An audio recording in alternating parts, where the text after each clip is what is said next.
Good morning guys. मेरा नाम है अभिषेक मिश्रा और आप लोग देख रहे हो daily news bye Abhishek Mishra. आज की जो न्यूज़ है वो कर्नाटका से आ रही है। ओके, चलते हैं आज की न्यूज़ पर। ये देखिए, कर्नाटका पहला स्टेट बन गया है जिसने असिस्ट डाई जो होता है उसे फॉलो किया है। सुप्रीम कोर्ट का डिसीजन था ना, right to die with dignity के लिए, जो कि 2018 में आया था, कि अगर कोई भी पेशेंट ऐसी स्टेज पर है कि उसे बचाया नहीं जा सकता, तो अगर वो चाहे या उसके जो रिलेटिव्स हैं वो चाहे तो उन्हें मतलब राइट टू डाई के तहत मतलब उन्हें मारा तो नहीं कहेंगे, उन्हें मुक्त किया जा सकता है, ये कह सकते हैं प्रॉपर। इसी से रिलेटेड कल जो कर्नाटका गवर्नमेंट है उन्होंने डिसीज़न लिया कि जो दिनेश गुंडू राव जी हैं, हेल्थ मिनिस्टर हैं कर्नाटका के, उन्होंने इस लॉ को पास कर दिया है, right to die with dignity को, अंडर सुप्रीम कोर्ट डिसीजन। मतलब सुप्रीम कोर्ट ने ये डिसीजन लिया था कि कोई भी स्टेट चाहे तो इसे लागू कर सकती है, ठीक है, right to die with dignity को। देखिए, ये 2019 में, ये 18 में ये सुप्रीम कोर्ट का डिसीजन था कि कोई ये फंडामेंटल राइट है। राइट टू डाई जो है वो फंडामेंटल राइट ही है एक तरह से, ठीक है। और 2023 में इसमें कुछ चेंजेस करे थे सुप्रीम कोर्ट ने, जिससे कि ये बहुत ही आसान हो जाए। देखिए, राइट टू डाई जो है, असिस्ट डाई जो है, वो नीदरलैंड में सबसे पहले स्टार्ट हुआ। अभी नीदरलैंड में एक कैप्सूल भी बना है जिसमें आप चाहें, मतलब अगर आप बीमार नहीं भी हैं और आपको सुसाइड जैसे जो होता है ना, वो अगर आप मरना चाहते हैं कोई भी रीज़न से कुछ भी, तो एक कैप्सूल बनाया गया है वहाँ पे जिसमें बिना दर्द हुए, बिना पेन हुए आपकी डेथ हो सकती है, ठीक है।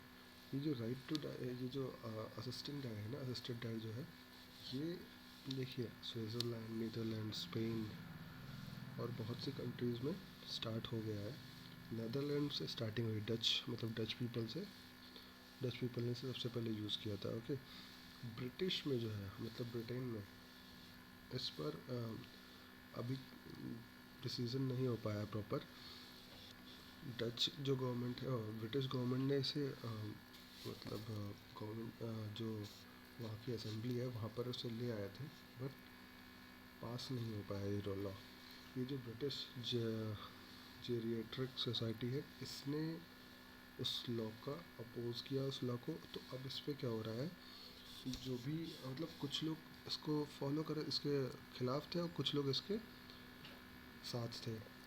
तो कहा यह गया कि इसमें कुछ चेंजेस करे जाएं जिससे कि मोस्ट ऑफ द पीपल इसे फॉलो कर सकें।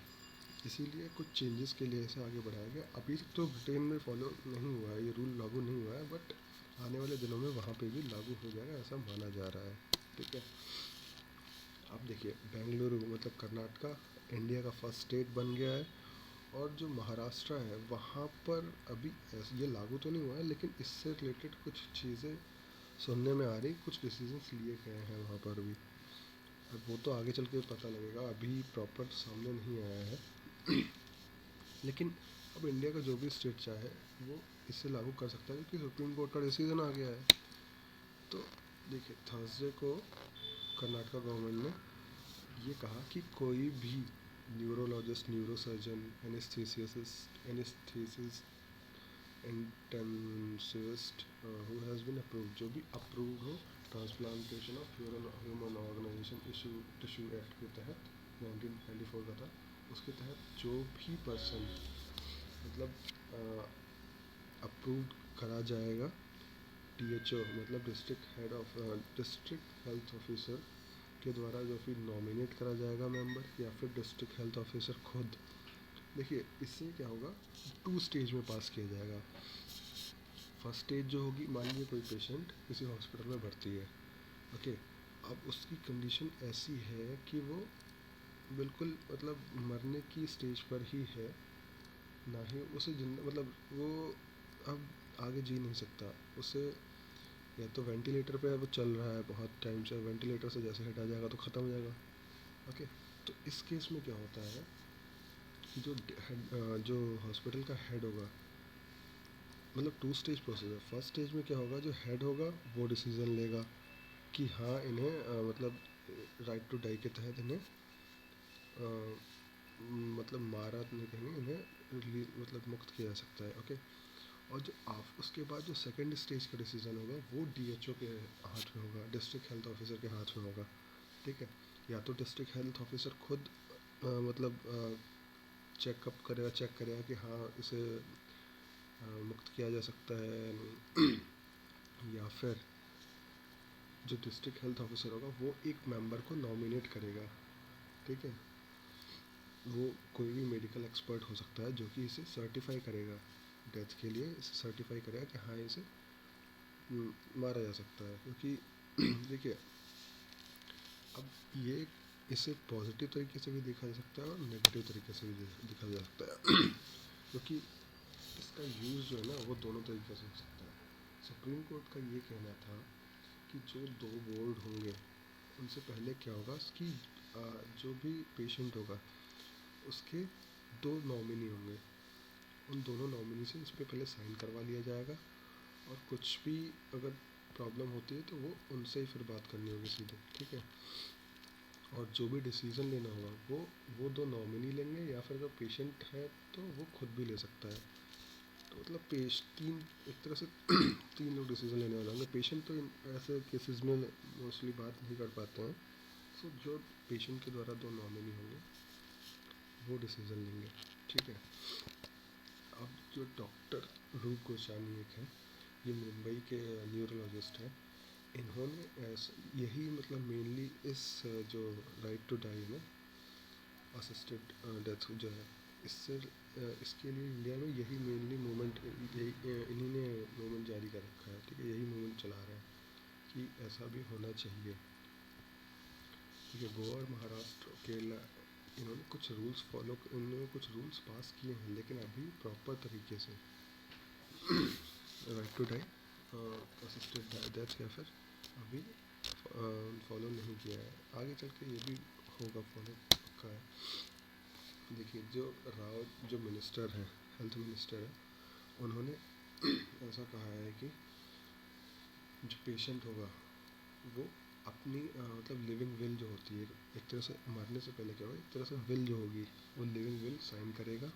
अगर वो सब जब भी एडमिट होगा वो उस समय ही लिविंग विल साइन करेगा जिसमें कि कोई उसके विशेज़ वगैरह दिए होंगे, बेसिक मतलब कुछ भी जो भी इच्छाएँ होती हैं वो होंगी, और वो दो लोगों को नॉमिनेट करेगा जो कि उन पेशेंट का हेल्थ केयर जो भी देख रेख है वो करेंगे और उनके बिहाफ पे, पेशेंट के बिहाफ पे डिसीज़न लेंगे। ठीक है, अगर वो पेशेंट नहीं, देखिए पहले तो डिसीज़न पेशेंट के हाथ में रहेगा, लेकिन अगर कभी कभी सिचुएशन क्रिटिकल हो जाए तो उस केस में वो जो डिसीज़न होगा वो दो जो भी नॉमिनेट पर्सन होंगे वो लेंगे। और ये जो भी साइन किया जाएगा, प्रॉपर साइन होकर ये मेडिकल प्रोफेशनल को दे दिया जाएगा, वो डिसाइड करते हैं। फिर जो दो बोर्ड होगा ना, मैंने बताया था दो बोर्ड, एक तो जो हेड होगा हॉस्पिटल का वो, और एक सेकंड वन इज जो भी प्रोफेशनल होगा डीएचओ की तरफ से या फिर डीएचओ खुद, उन दोनों का डिसीज़न फाइनल डिसीज़न होगा। देखिए, ये मेरे हिसाब से ये पॉजिटिव भी लिया जा सकता है, नेगेटिव तरह से भी लिया जा सकता है। ये उनके लिए पॉजिटिव है जो कि सही में बहुत तड़प रहे हैं या फिर आखिरी स्टेज में हैं और उन्हें वेंटिलेटर पर रखा जा रहा है, उनके पास मरने के अलावा कोई भी रास्ता नहीं है लेकिन वो सही से मर भी नहीं पा रहे हैं, तो ये उनके लिए तो बहुत अच्छा है। लेकिन जो लोग इसे निगेटिव तरह से यूज़ करेंगे, कि मान लीजिए कि पेशेंट के पास चांसेस हैं, ठीक है, और कुछ लोग होंगे ऐसे कि झूठी रिपोर्ट बनवा के दिखा दिया डॉक्टर को या फिर कुछ भी हो ऐसे तरह से झूठी रिपोर्ट वगैरह बना के चेक करा, मतलब ये यहाँ पे इसे नेगेटिव तरह से देखा जा सकता है। इसके लिए प्रॉपर रिसर्च वगैरह करनी चाहिए गवर्नमेंट को, उसके बाद इसे पास करना चाहिए, मुझे लगता है ऐसा। इसीलिए इंडिया के सभी स्टेट्स इसे लागू नहीं कर रहे हैं अभी, और बहुत सारी कंट्रीज़ भी इसे अभी इस पर अभी बहस चल रही है लागू करने के लिए। तो जैसा आगे न्यूज़ होगी वैसा बताऊँगा। Thank you for watching my channel. Please like subscribe करिएगा।